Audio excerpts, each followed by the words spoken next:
There's a strange kind of collapse most people don't notice until it's too late.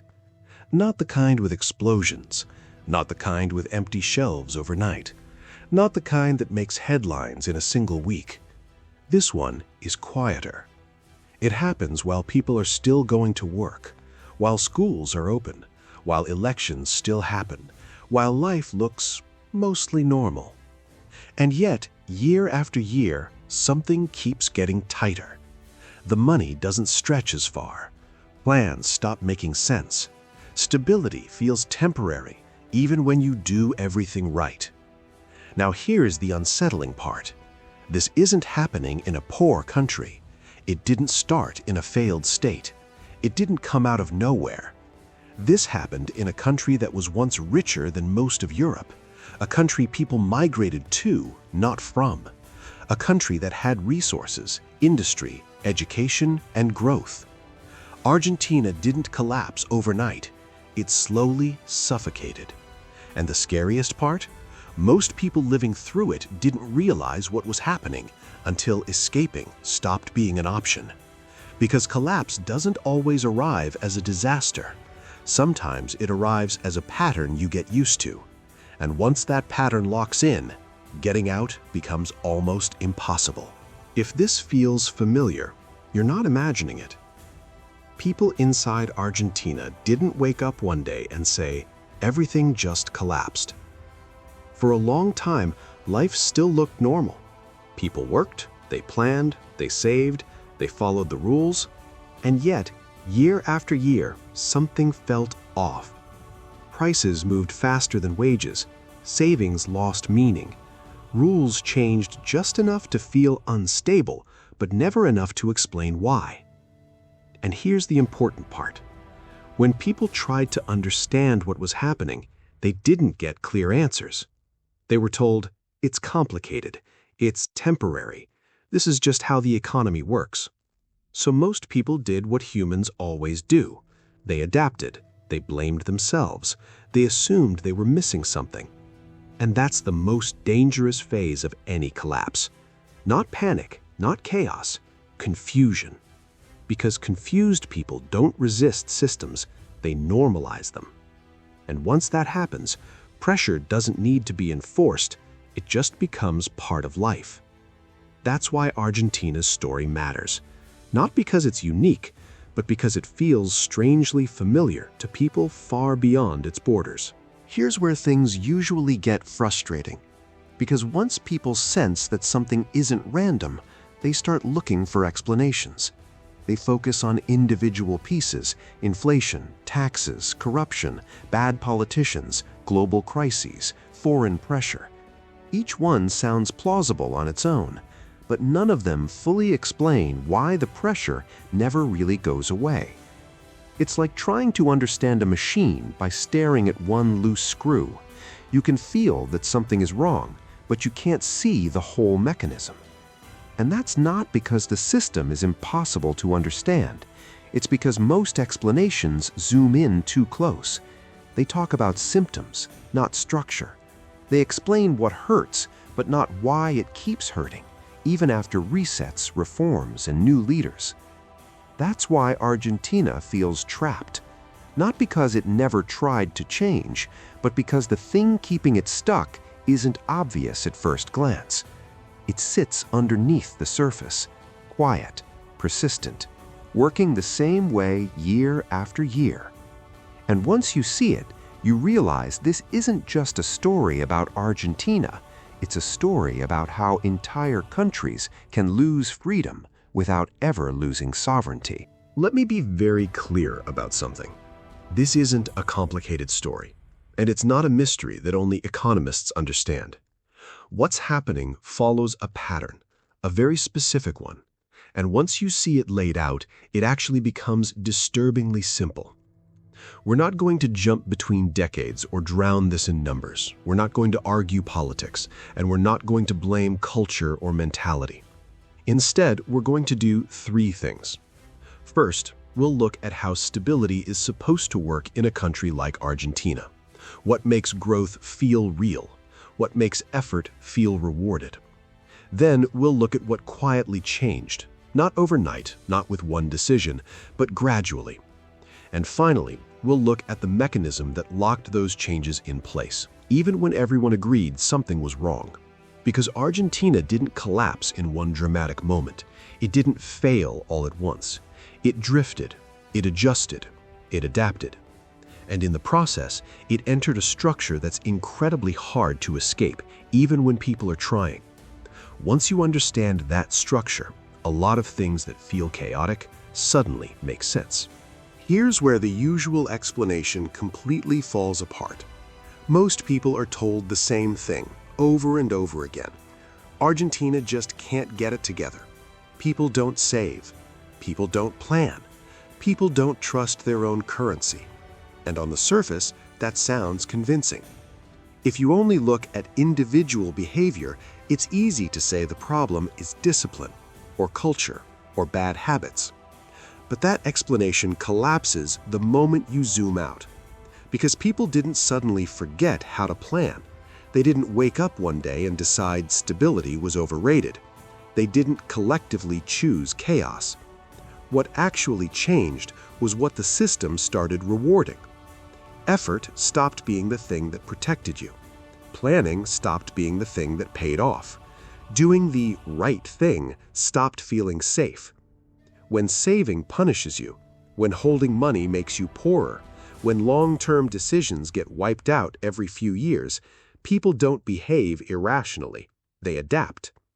What looks like irresponsibility from the outside is often rational behavior inside a broken incentive system. And once that shift happens, the old rules don't just stop working, they become dangerous to follow. That's the frame most explanations miss. Now here's the part that changes how you see Argentina.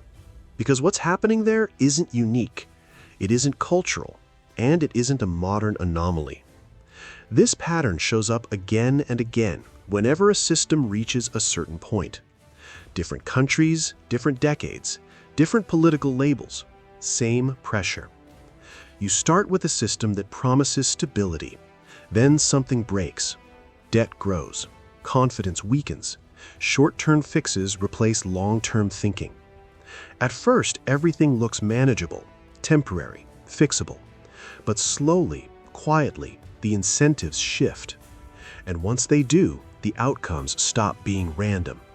People adapt in the same ways. Governments respond in the same ways. And the middle gets squeezed in the same way. That's why Argentina feels familiar even to people who've never been there. Because the pattern isn't national, it's structural. And once a country slides into that pattern, escaping it becomes incredibly difficult. Not impossible, but much harder than most people realize. If you look back through history, this pattern keeps showing up. Not overnight collapses, not sudden explosions, slow erosion. Take Spain in the 16th century. Massive wealth flowed in from overseas, silver everywhere, power everywhere. But instead of building a productive base, the system leaned harder and harder on debt. Expenses grew. Confidence stayed high, until it didn't. The pressure built quietly, and by the time it became visible, the system was already fragile. Fast forward. In post-war Britain, debt financed stability. At first it worked. Growth felt real. The system looked strong.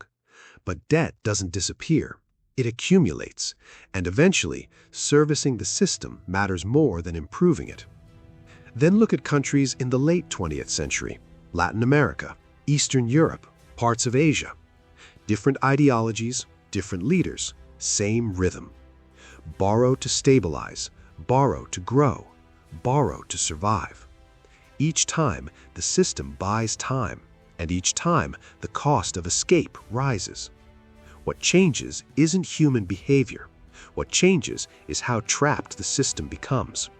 And once a country reaches that point, every solution starts looking like another version of the same problem. Here's the part most people miss. The tools change, the language changes, the promises change, but the outcome doesn't. Some countries borrow through markets, others print, others fix exchange rates, Others impose controls. Others negotiate temporary solutions. Different methods, same pressure. What matters isn't how the system is financed, it's what replaces productivity as the engine of stability. Once growth depends more on debt than on output, more on confidence than on fundamentals, more on managing perception than improving reality, the system becomes fragile by design. And this is where Argentina fits perfectly into the pattern.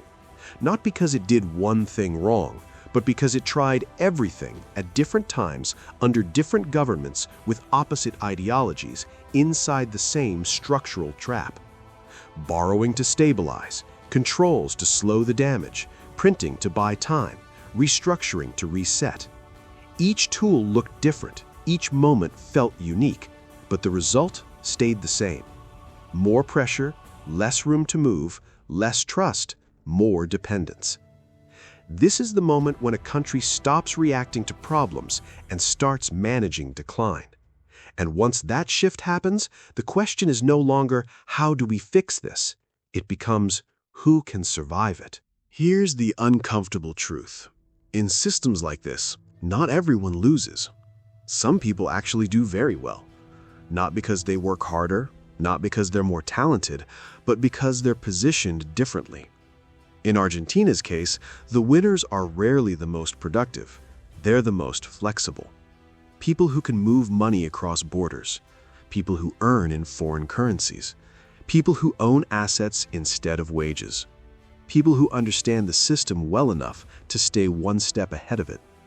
When the currency weakens, they're protected. When inflation spikes, their assets adjust. When rules change overnight, they adapt faster than everyone else. They don't fight the instability, they use it. And institutions do something similar. Banks don't disappear, they change terms. Large companies don't collapse, they renegotiate. The state doesn't solve the problem, it manages the pressure. None of this requires evil intent, it just requires incentives. The system rewards whoever can move, hedge, and exit. And that means the game slowly stops being about effort and starts being about access. And then there's everyone else. The people who did what they were told. They studied, they worked, they saved, they planned. They didn't try to beat the system, they trusted it. In Argentina, that group has a name, the middle class. But the story is bigger than one country, because this is what permanent instability does everywhere. It doesn't destroy you all at once. It wears you down. Your savings lose value quietly. Your salary falls behind slowly. Your plans shrink year by year. Nothing dramatic, just constant pressure. You're not poor. You're not failing. You're just stuck. And the cruel part is that the system keeps telling you to try harder, to be more responsible, to adapt. But you can't outwork a structure that no longer rewards work. That's what a trapped system really is.